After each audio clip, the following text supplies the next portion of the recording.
All right, certainly wanted the win, AJ, but a season-high 218 rushing yards. How did you feel about the rushing effort?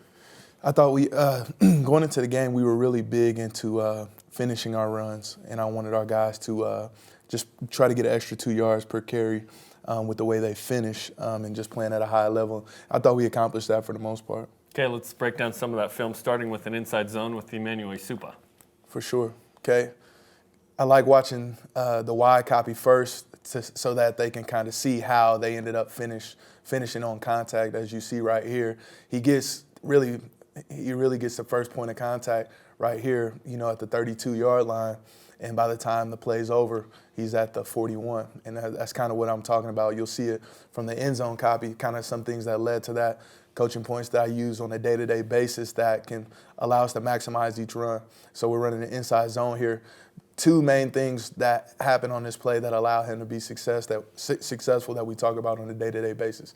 First, he hugs the vertical seam. What I use as far as the term of vertical seam is basically that block right here that the tackle's making. You want to hug that block as tight as you can because this guy's going to be the next man to the ball. And so you want to be able to maximize the space between you and that guy and allow yourself to have a chance for arm tackle or same foot, same shoulder on contact and fall forward. And so as you see here, he does a really good job of that, hugging it tight, and that makes this guy's tackle a lot tougher. The other term that we use on a day-to-day basis and we drill is Zeke drill.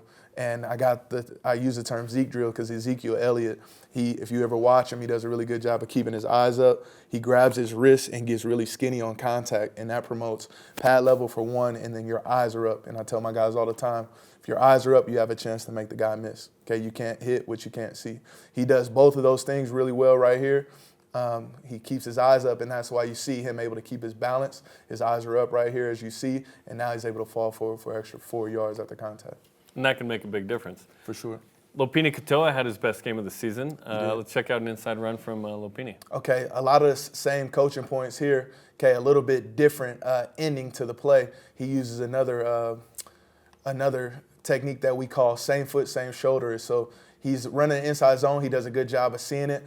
A very similar cut than Supa had last play, except he's a gap wider. He does a good job of getting vertical, and then he uses same foot, same shoulder right here. You'll see it on the end zone copy, but as you see, he's falling forward and getting an extra 2 yards after contact, and that's what we look for. Has he been watching Taysom Hill with the Saints here? Oh, yeah. that wouldn't be a bad guy to watch for sure. Okay, so you see once again hugging a vertical seam. Probably could have hugged it a little bit tighter, but I think he felt 55 coming on block right here, so it's actually a really good job. Okay, and then what I mean by same foot, same shoulder is that your near foot and your near shoulder hits the guy at the same time, and that allows you to power through and use your momentum to not only have better pad level than the guy, but to be able to barrel through him. And he did a great job right there. Sometimes it doesn't always result in extra yards, but it's a physical play, and those type of shots on defenders, especially DBs who were usually a little bit bigger than, they accumulate over the game, and hopefully it can make an impact.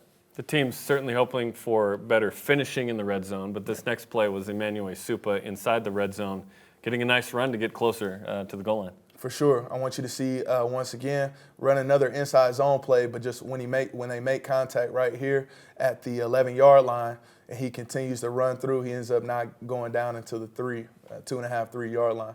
Okay, and so you'll see kind of some of those similar things that we talked on his first run that allowed him to be successful. First, he does a great job of keeping his feet in a good position in order to stay vertical and not waste movement.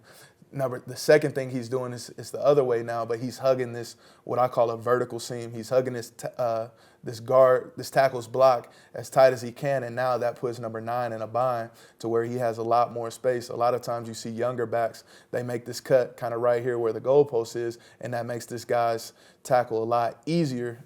He's able to make a profile tackle, as we say.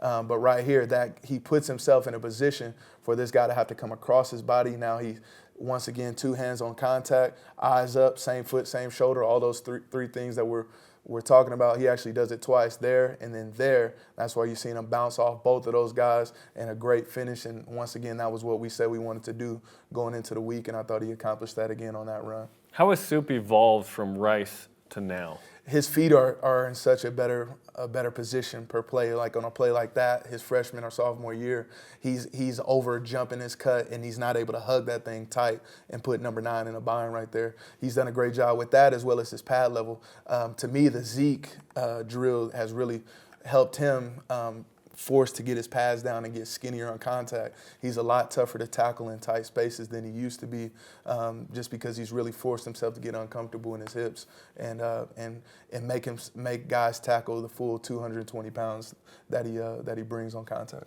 Do you have a Zeke drill where they jump in a Salvation Army bucket as well? Is that part of the deal? If we could celebrate, we probably would. That'd be fun. Okay, and let's finish with this. Outside zone now with Lopini Katoa. Yeah. So this outside zone play, couple things he does really well here. You'll see it from the side view as we're reading. We have a couple different read keys on here, but when he gets to his secondary read key, it's this guy. Once he feels like that guy's momentum's taking him fully front side, that's when we want to put a foot in the ground, and then we want to get vertical. Most guys, when they think outside zone, they think the ball's supposed to circle around the field.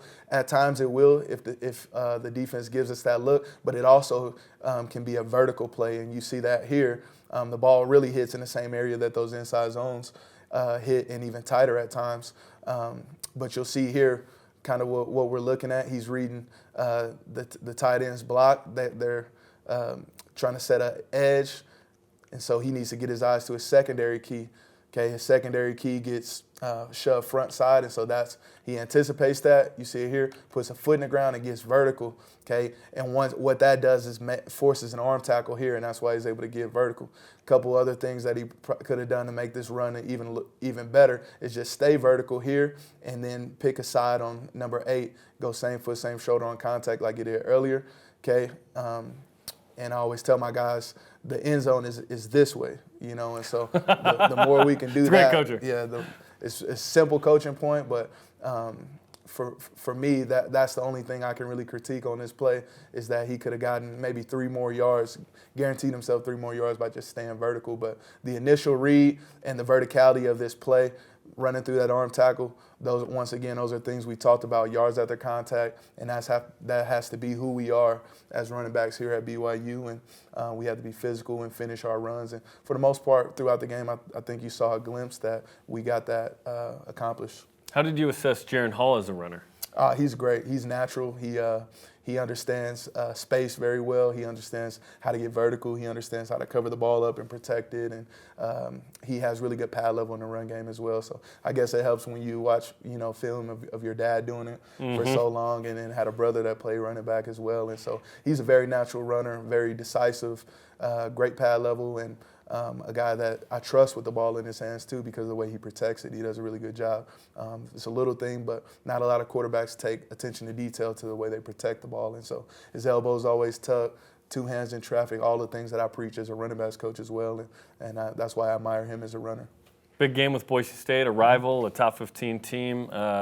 You always had a couple of these this year. I guess what's a key or two to Saturday's game? I think just playing physical and playing at a high level as far as our execution. That's pretty much the same game plan every week. I think just from our perspective as running backs, we've worked towards that goal. We haven't always accomplished it. I think we can take another step in the right direction. And I think if we play just a little bit more physical and finish a couple more of these runs, I think we'll make even a more profound impact in the run game. And hopefully that helps, the team's success. And so that's what I'll be coaching this week. And we'll just continue to work and we'll see where our work takes us. Okay, bundle up. It's going to be a cold one Saturday night. Right. Thanks, brother. All right, thank you.